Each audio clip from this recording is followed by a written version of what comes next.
লিখনের কাহিনী আজির গল্প অলসুয়া ঝিଣ୍ଟିକା। ଖରା ବେଳେ ବଗିଚା ଭିତରେ ଶାଗୁଆ ଘାସ ଉପରେ ଝିଣ୍ଟିକାଟିଏ ଡେଇଁ ଡେଇଁ ବୁଲୁଥାଏ। ତାର ଆଖି ପଡ଼ିଗଲା ଗୋଟିଏ ପିମ୍ପୁଡ଼ି ଉପରେ। ପିମ୍ପୁଡ଼ିଟି ଝାଳ ନାଳ ହୋଇ ଚାଲିଥାଏ। ମୁହଁରେ ତାର ଚାଉଳ ଦାନାଟିଏ। ଝିଣ୍ଟିକା ହସି ହସି ଗଡ଼ିଗଲା। ଏଡ଼େ ସୁନ୍ଦର ଶୁଖିଲା ପାଗରେ ଆନନ୍ଦରେ ନାଚ ଗୀତ ନ କରି ଖେଳ ବୁଲ ନ କରି ବିଚରା ପିମ୍ପୁଡ଼ିଟିଏ ଏତେ ପରିଶ୍ରମ କରି ଚାଉଳ ଦାନା ବୋହିବାରେ ଲାଗିଛି। ସେ ପାଖକୁ ଯାଇ କହିଲା, ହେ ପିମ୍ପୁଡ଼ି ଭାଇ, ରହ ରହ, ଟିକିଏ ମୋ କଥା ଶୁଣ। ଏମିତି ଝାଳ ନାଳ ହୋଇ କଣ ପାଇଁ କାମରେ ଲାଗିଛ? ଆସ ମ ଏକାଠି ଖେଳିବା ବୁଲିବା। ପିମ୍ପୁଡ଼ି କହିଲା, ନାଇଁ ଭାଇ, ମୋର ବେଳ ନାହିଁ। ତୁମେ ଦେଖୁନ କି ବର୍ଷା ଦିନ ଆସି ମୁଣ୍ଡ ଉପରେ। ଏବେଠୁ କିଛି ଖାଦ୍ୟ ପଦାର୍ଥ ସାଇତି ନ ରଖିଲେ ସେତେବେଳେ କଣ ଖାଇବି? ଯା ଯା, ବର୍ଷା ଦିନ କେବେ ଆସିବ ସେଥିପାଇଁ ଆଜିଠୁ ସଜବାଜ। କିଓ ଯେତେବେଳେ ଯେଉଁ କଥା। ଭଲ ପାଗ ଦେଇଛି, ଖୁସି ବାସି ହୋଇ ବୁଲାଚଲା କରିବା, ନା କୋଉଠୁ ଚାଉଳ ଦାନାଟେ ଗହମ ଦାନାଟେ ଖୋଜାଖୋଜି ହୋଇ ବୁଲିବା?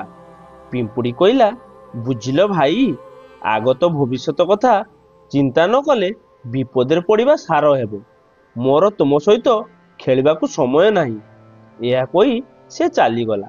ଖରାଦିନ ସାରା ସେ ଏଇଠୁ ସେଇଠୁ ଖାଦ୍ୟ କଣିକାଟି ମାନ ସଂଗ୍ରହ କରି ସେ ତା ଘରେ ଜମା କରି ରଖିଲା। ବର୍ଷା ଦିନକୁ ଆଉ ତାର ଭୟ ରହିଲା ନାହିଁ। ପ୍ରଚଣ୍ଡ ବର୍ଷା ପାଗରେ ସେ ଆନନ୍ଦରେ ଘର ଖାଇ ପିଇ ମଜାରେ ରହିଲା।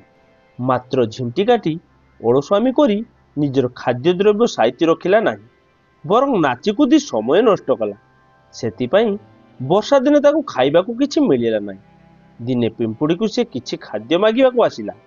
ତାହା ଦେଖି ପିମ୍ପୁଡ଼ି କହିଲା, କି ହୋ, ସେତେବେଳେ ପରା ମୋ କାମ ଦେଖି ହସୁଥିଲ, ଏଇଲେ ମାଗିବାକୁ ଆସିଛ କାହିଁକି? ଝିଣ୍ଟିକାଟି ତା ଭୁଲ ମାନିଲା, ଆଉ ଏପରି ଭୁଲ କରିବନି ବୋଲି କହିଲା। ସେଇଠୁ ପିମ୍ପୁଡ଼ି ତାକୁ କିଛି ଖାଦ୍ୟ ଦେଇ କହିଲା, ସବୁବେଳେ ଭବିଷ୍ୟତ କଥା ଚିନ୍ତା କରିବା ଉଚିତ।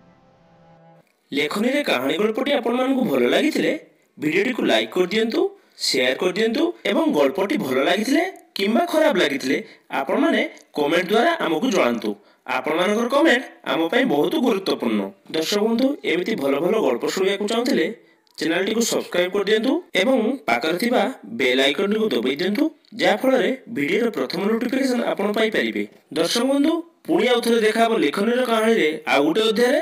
ସେ ପର୍ଯ୍ୟନ୍ତ ରହୁଛି, ନମସ୍କାର।